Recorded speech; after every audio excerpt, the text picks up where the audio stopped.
Assalamualaikum warahmatullahi wabarakatuh. Okey, hari ni cikgu nak sambung cara bagaimana nak menjawab soalan dalam modul yang cikgu bekalkan.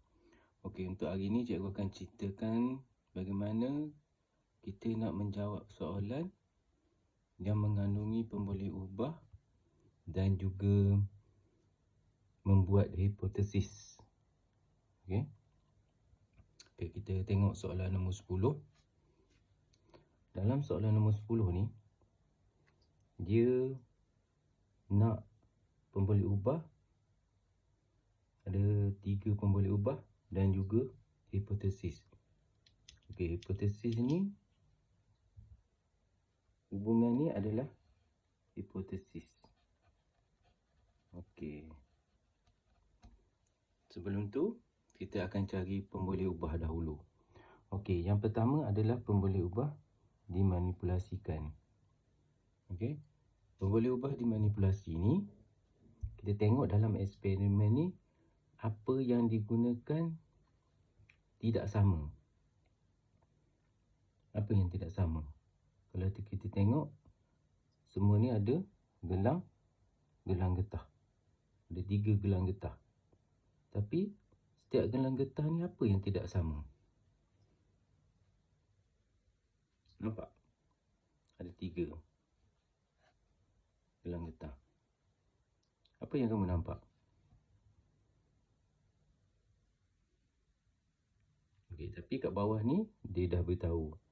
Yang pertama, gelang getah nipis. Yang ni sederhana tebal. Yang ini gelang getah tebal. Jadi, dia berkaitan dengan apa? Nipis, sederhana, tebal. Berkaitan dengan ketebalan.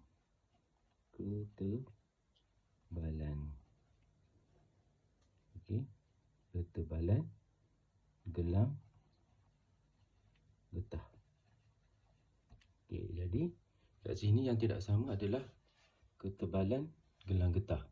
Jadi gelang getah ni, setiap uji kaji ni, 3 ni tak sama. Jadi kita akan tulis kat sini, dimanipulasi ni, benda yang tidak sama digunakan adalah ketebalan gelang getah. Okey. Kemudian yang kedua, apakah yang dimalarkan? Dimalarkan ni yang sama. Apa yang sama?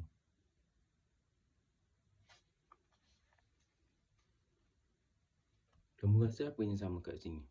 3 ni. Okey, kalau dimalarkan ni banyak benda kita boleh tulis. Tapi, kita cari yang berkaitan. Pertama, kita boleh tulis daya. Daya setiap aktiviti ni ditarik ni sama ke tak? Okey. Kalau sama, kita akan tulis daya regangan. Itu satu, daya regangan.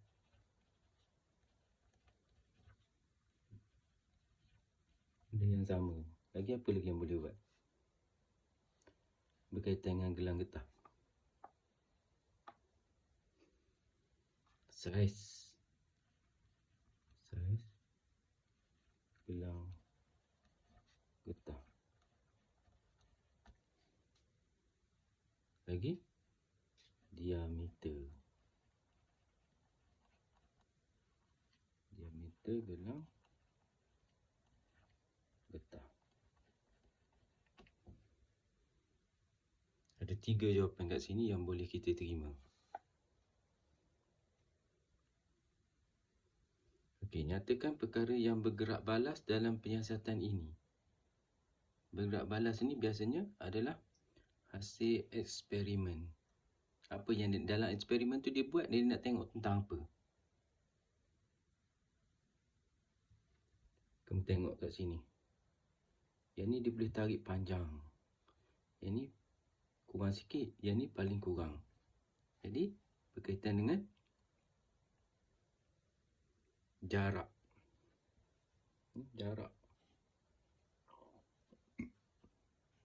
Jarak regangan. Jadi kita tulis jarak regangan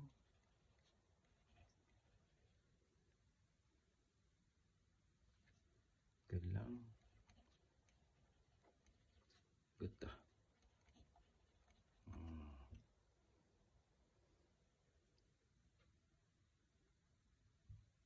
Okey.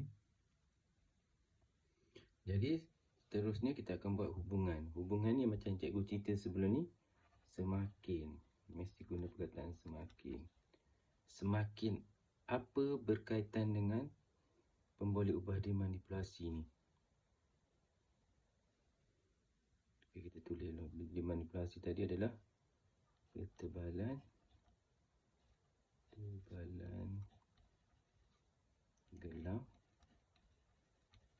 getah. Semakin, sebelum ni cikgu ada cerita bertambah berkurang. Jadi semakin bertambah, kita boleh juga tulis semakin berkurang. Kalau kita tulis semakin bertambah, semakin bertambah ketebalan gelang getah, semakin apa? Jawapan bergerak balas, kita tulis kat sini. Jarak regangan gelang getah. Okey. Semakin bertambah ketebalan gelang getah, kita tengok. Semakin bertambah. Tengok jarak dia, jauh ke dekat. Semakin berkurang. Semakin berkurang jarak regangan gelang getah. Betul tak? Makin tebal, makin jarak. Makin kurang dia punya jarak dia tu. Sikit. Kita nak tarik tu sedikit. Kalau kita buat satu lagi pun boleh juga. Kita buat satu lagi, semakin berkurang ketebalan gelang getah. Maknanya semakin nipis lah. Apa yang berlaku? Semakin bertambah jarak.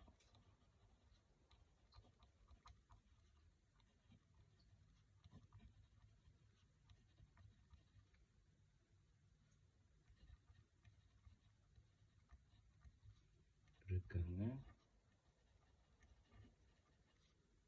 gelang getah. Okey, kompas sikit. Okay, dua jawapan kat sini.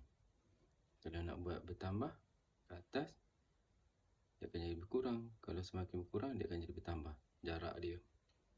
Okey, itu cara nak jawab soalan nombor 10. Okey, bagi soalan nombor 11, kamu kena cari sendirilah. Ya.